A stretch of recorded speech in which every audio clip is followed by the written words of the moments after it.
Hi friends, good morning. Srinu Rani కిచెన్కి స్వాగతం.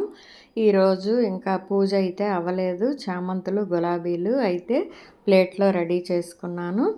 ఇంకా ఇల్లు బయట ఊడ్చేయటం, స్నానం, టీ తాగటం మొత్తం అయిపోయాయి.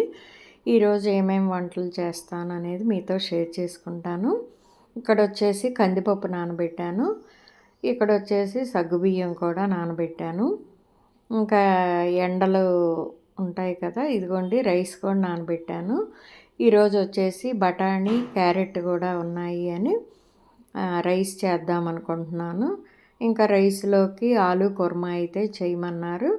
ఇంకా దానికోసమని బంగాళదుంప కూడా ఉడకబెడుతున్నాను.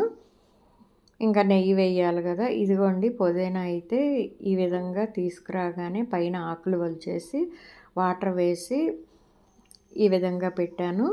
వేర్లు అయితే వస్తున్నాయి. మళ్ళీ మీతో షేర్ చేసుకుంటా. పాలకూర రెడీ చేసుకున్నాను. వర్షాలకి కొంచెం మంచిది అలా కాందంతా ఏరేసుకుని ఇంకా పప్పు నానింది కదా, మీకు చూపించాను. ఉల్లిపాయ, టమాటో, పచ్చిమిర్చి కట్ చేద్దాం అనుకున్నాను. ఈలోపు సబ్జా వాటర్ అయితే ఐస్ అయితే వేసుకోకుండా, వర్షాలు చినుకులు పడుతున్నాయి కదా, ఇంకా ఈ విధంగానే ఇచ్చేస్తాను. నేను కూడా తాగేశాను. ఇంకా నేను ఇక్కడ ఇదిగోండి ఉల్లిపాయ, పచ్చిమిర్చి, పాలకూర అన్నీ రెడీ చేసుకున్నాను.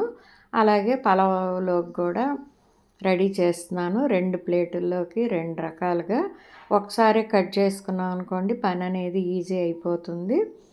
పప్పు ఎప్పుడు చేసినా టిఫిన్ అయ్యాక ఇదిగోండి పప్పులోకి ఇక పాలకూర, టొమాటో ఇవన్నీ మనం ఎక్కువగా వేయం, స్టోన్స్ వస్తాయి అనుకోవటానికి. ఎందుకంటే టొమాటో లేకపోతే పప్పు అనేది అంత టేస్ట్గా ఉండదు, గ్రీనిష్గా ఉంటుందని నేను ఒక టొమాటో అయితే వేస్తాను.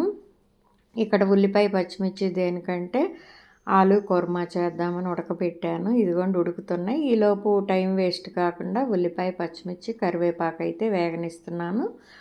ఇదిగోండి ఇవి ఒలిచేస్తాను. ఉడికాయి, చన్నీళ్ళు పోసాను కాబట్టి ఈలో పలావ్కి రెడీ చేస్తున్నాను. నెయ్యి, ఆయిల్ వేసి అది కాస్త ఇది కొంచెం వేసి ఇంకా పలావ్ దినుసులు, జీడిపప్పు, కొత్తిమీర, పుదీనా, టొమాటో, ఉల్లిపాయ కూడా వేస్తాను. ఇంకా క్యారెట్, బఠానీ నానబెట్టి ఉంచాను, ఫస్ట్ మర్చిపోయాను. ఇంకా అంతవరకు వేశాను. ఇక అది ఒకసారి కలిపిన తర్వాత ఇదిగోండి అన్నీ కూరగాయలు ఉంటే బాగుంటాయి కదా, ఇక బఠానీ నానబెట్టేసాను ఉదయాన్నే. ఇంకా అది కూడా యాడ్ చేశాను. కొంచెం అల్లం వెల్లుల్లి పేస్ట్ అయితే వేస్తున్నాను. ఫస్టే వేస్తుంటే అడుగంటినట్లు మాడుతుంది, ఇంకా అందుకని వెజిటబుల్స్ వేశాక వేస్తున్నాను. ఇక్కడ బంగాళదుంప కూరలో కూడా కొంచెం వేశాను అల్లం వెల్లుల్లి పేస్టు. సరిపడినంత వాటర్ అయితే తీసుకున్నాను కాబట్టి నానబెట్టిన దాంట్లోయే వాటర్ వేసి ఉప్పు సరిపడినంత వేశాను.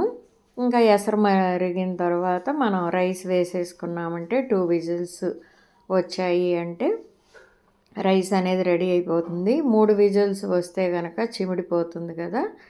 మనం నెయ్యి వేసుకోవటం వలన పొడి పొడిగా వస్తుంది. ఇంకా ఈ విధంగా అయితే రైస్ వేసేస్తున్నాను. ఆలు కుర్మా కూడా రెడీ అవుతుంది. ఇంకా ఒకసారి కలిపేసుకొని మూత అనేది విజిల్స్ రానిస్తాను మూత పెట్టి. ఇదిగోండి ఇంకా నా మనసు ఊరుకోక రైతా కూడా చేశాను. ఏదైనా ఫుల్ఫిల్గా పెట్టాలి అనే ఉద్దేశం. కుర్మా, ఆలు కుర్మా చేశాను. అయినా కానీ ఇందులో ఉప్పు వేసి సన్నగా కట్ చేసిన ఉల్లిపాయ, టొమాటో, కొత్తిమీర ఈ విధంగా వేశాను. ఇంకా ఈ ఆలు కుర్మా, రైతా, పలావు మీకు శ్రీవారి ప్లేట్ అనేది చూపిస్తాను. పలావ్ ఎలా వచ్చిందో ఇదిగోండి పొడి పొడిగా చాలా బాగా వచ్చింది కదా. ఎందుకంటే ఎప్పుడన్నా వారానికి ఇలా చేస్తూ ఉంటే అన్ని వెజిటబుల్స్ మనం తిన్నట్లుగా ఉంటుంది. ఇదిగోండి రైతా, ఇదిగోండి కుర్మా. శ్రీవారి ప్లేట్ వచ్చేసి పలావు, ఆలు కుర్మా, రైతాతో.